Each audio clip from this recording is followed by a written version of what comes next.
Team Rocket isn't just three goofballs chasing a Pikachu. Behind the blasting off and the motto reciting, there's an entire criminal empire with a hierarchy, internal power struggles, and one of the most layered villain rosters in Pokemon history.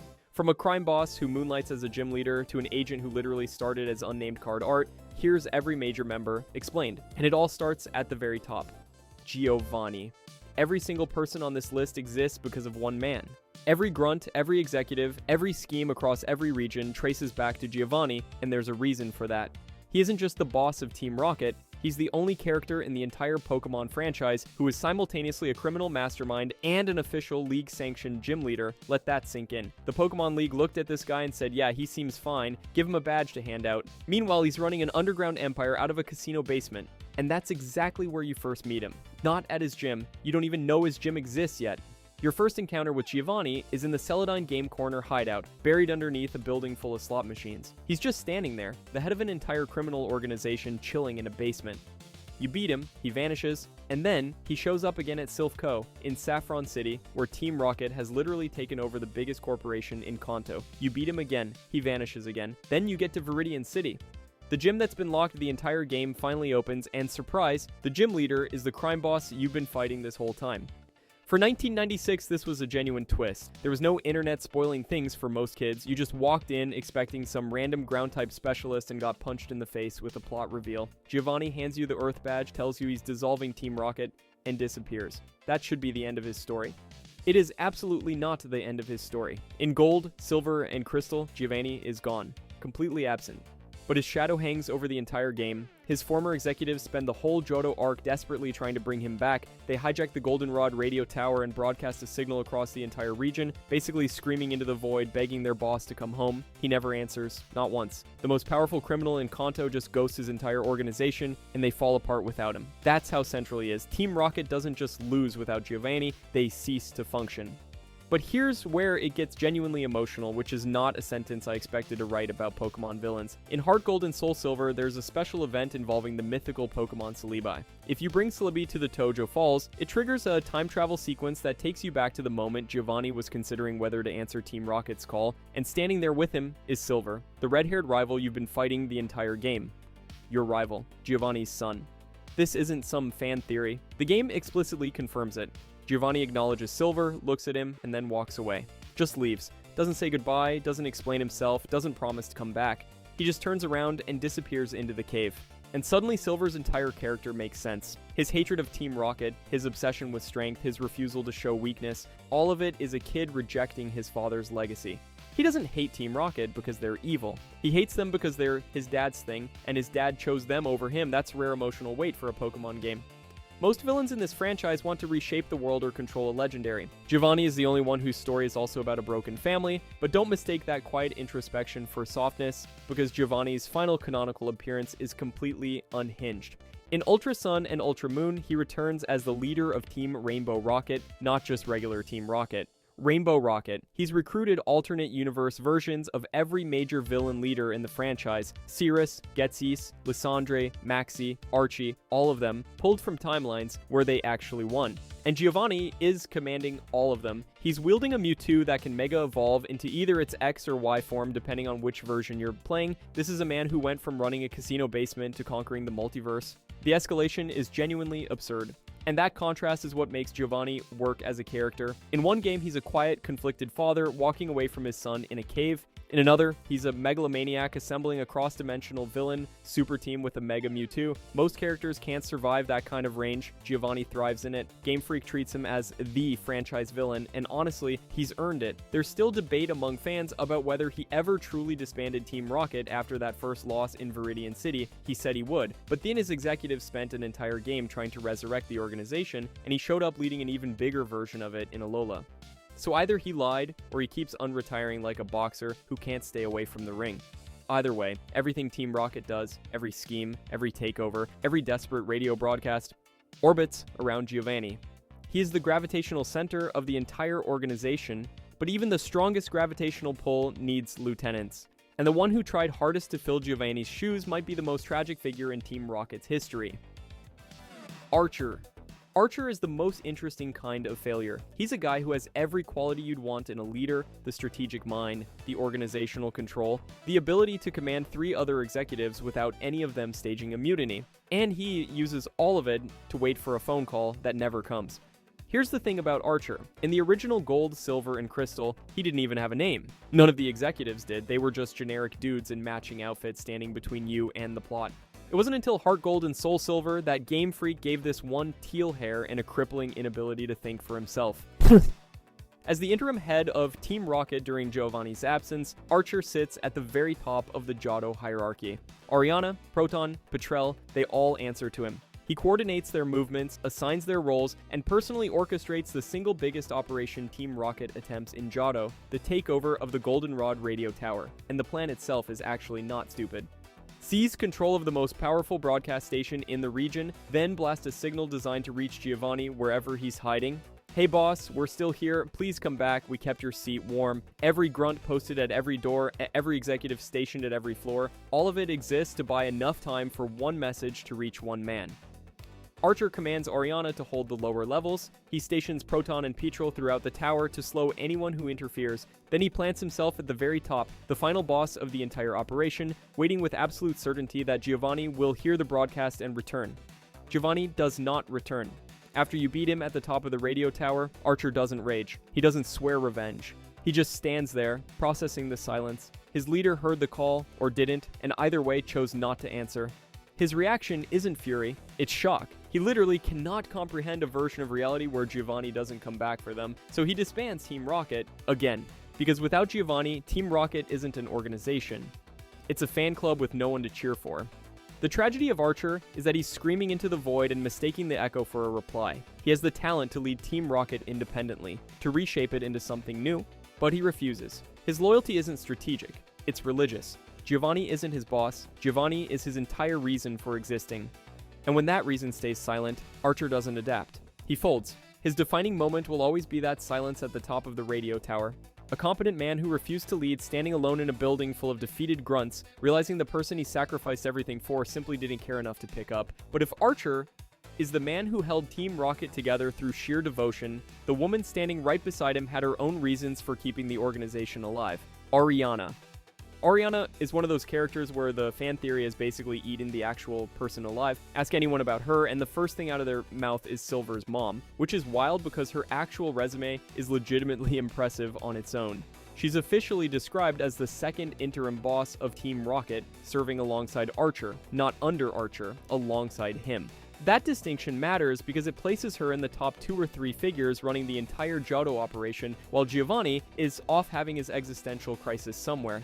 And unlike Archer, who mostly just sits at the top of the radio tower waiting for you to show up, Ariana is everywhere. You fight her twice in Heart Gold and Soul Silver, and each battle is tied to a completely different operation. The first time, she's underground in the Team Rocket HQ beneath Mahogany Town, personally overseeing the radio signal experiment driving every Pokemon at the Lake of Rage insane. That's covert, technical, behind the scenes. The second time? She's standing in the occupied Goldenrod radio tower defending a full-scale hostile takeover of a public broadcast facility.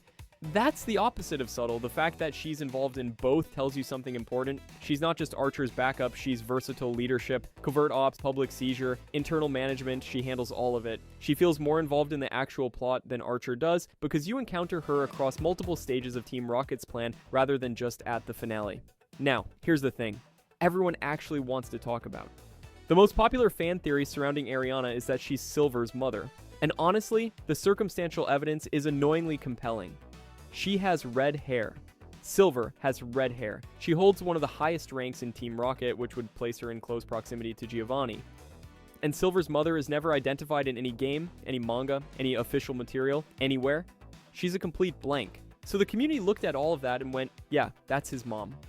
Here's where I have to be the responsible one for exactly 30 seconds. No official source has ever confirmed this, zero in-game dialogue supports it, no guidebook mentions it. It is entirely fan-constructed, built on shared hair color and organizational logic.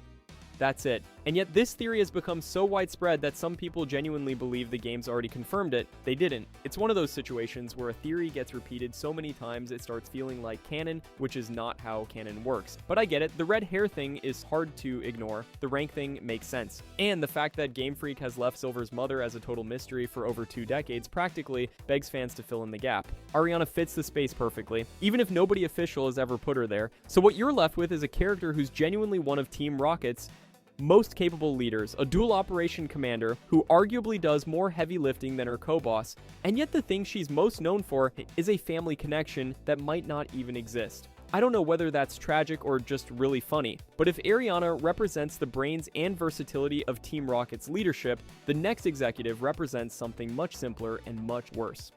Proton. Every other Team Rocket executive has something going on underneath the surface. Giovanni has a son he abandoned. Archer has an almost religious devotion to a leader who will never come back. Proton has none of that. Proton is just a bad person, and honestly, that's what makes him terrifying. He's officially described as the scariest and cruelest guy in Team Rocket, which is a wild thing for a Pokemon game to just casually tell you about one of its characters. And unlike a lot of villain hype in this franchise, Proton actually earns that title the first time you meet him. Your introduction to this guy is at Slowpoke Well, near Azalea Town. When you arrive, Team Rocket grunts are cutting the tails off of living Slowpoke to sell them on the black market, just hacking off body parts from defenseless Pokemon for profit. And Proton is overseeing the whole operation, not reluctantly, not as a necessary evil for some greater plan. The tails sell well, that's his entire motivation. Here's the thing, Kurt, the local Pokeball craftsman, tries to stop the operation before you even get there. The guy literally injures himself falling into the well trying to save the Slowpoke, which is both heroic and deeply unfortunate. So the player has to step in because the one adult who actually tried is now lying on the ground with a bad back. When you confront Proton, he doesn't monologue about Team Rocket's grand vision, he mocks you. He treats the Slowpoke tails like inventory, like you just walked into his warehouse and started asking annoying questions. There's no moment where he hesitates, no flicker of doubt, just irritation that someone is slowing down production, and that's what separates him from every other executive in the Johto branch. Giovanni has complex family dynamics that humanize him. Archer grapples with screaming into the void for a boss who will never answer. Even the grunts occasionally say funny things that make you almost like them.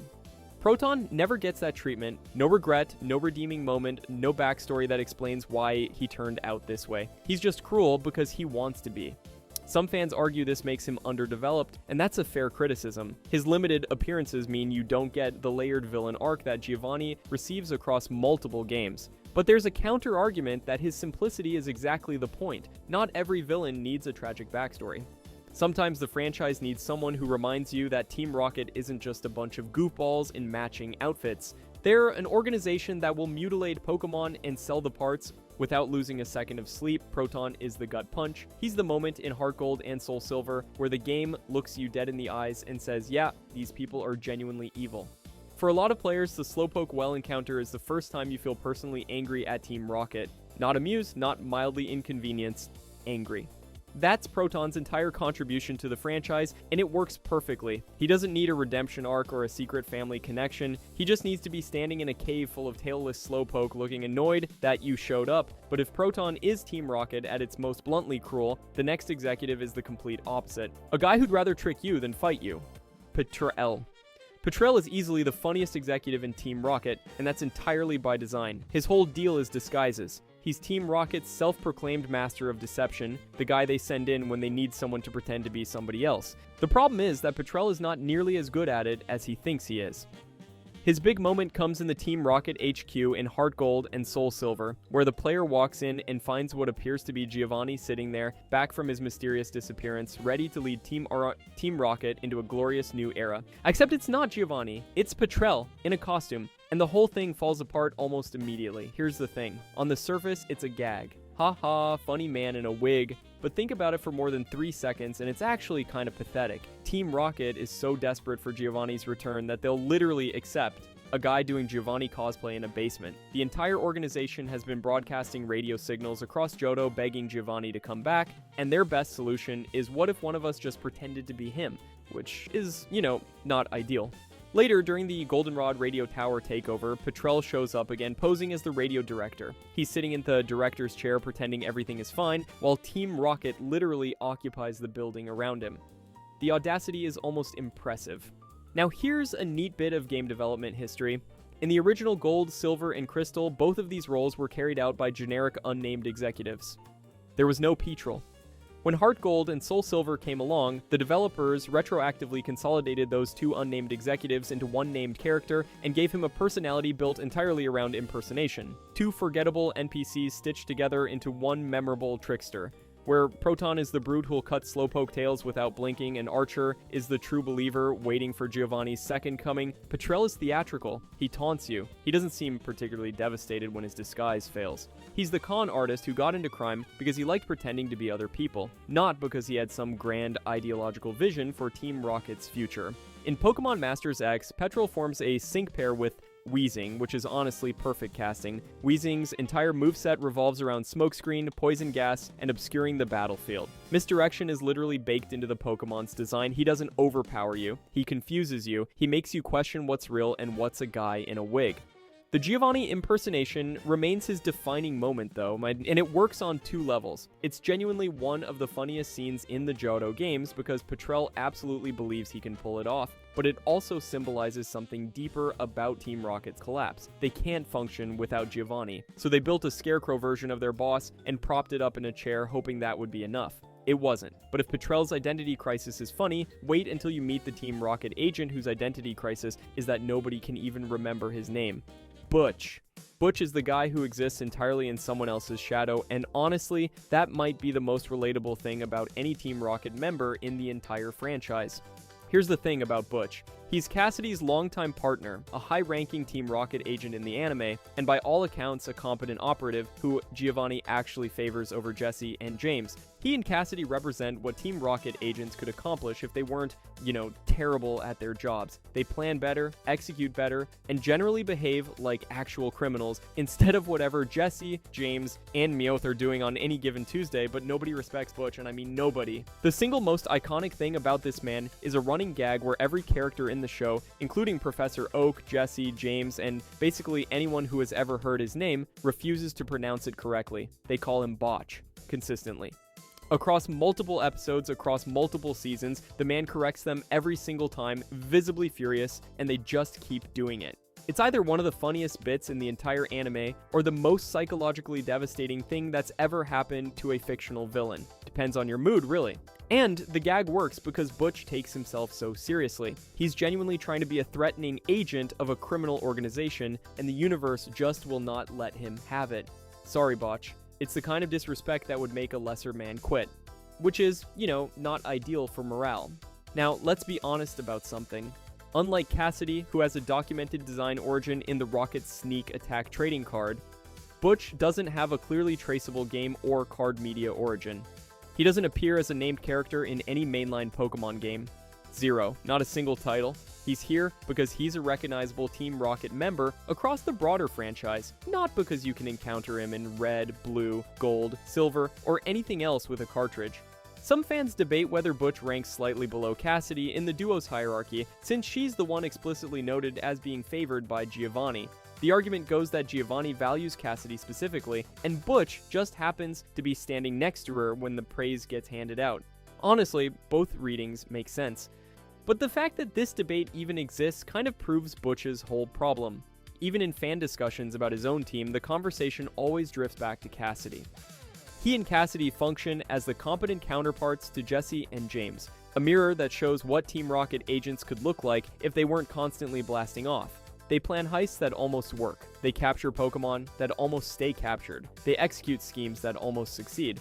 But they still fail, because the show requires them to fail, which puts them in this weird narrative limbo where they're better than Jesse and James at everything except the one thing that matters, winning.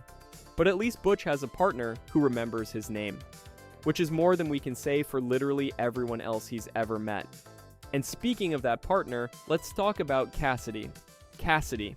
Here's the thing about Cassidy. Every other member on this list started in a game. They had sprites, battle teams, dialogue boxes, the whole deal. Cassidy started as a nameless drawing on a trading card.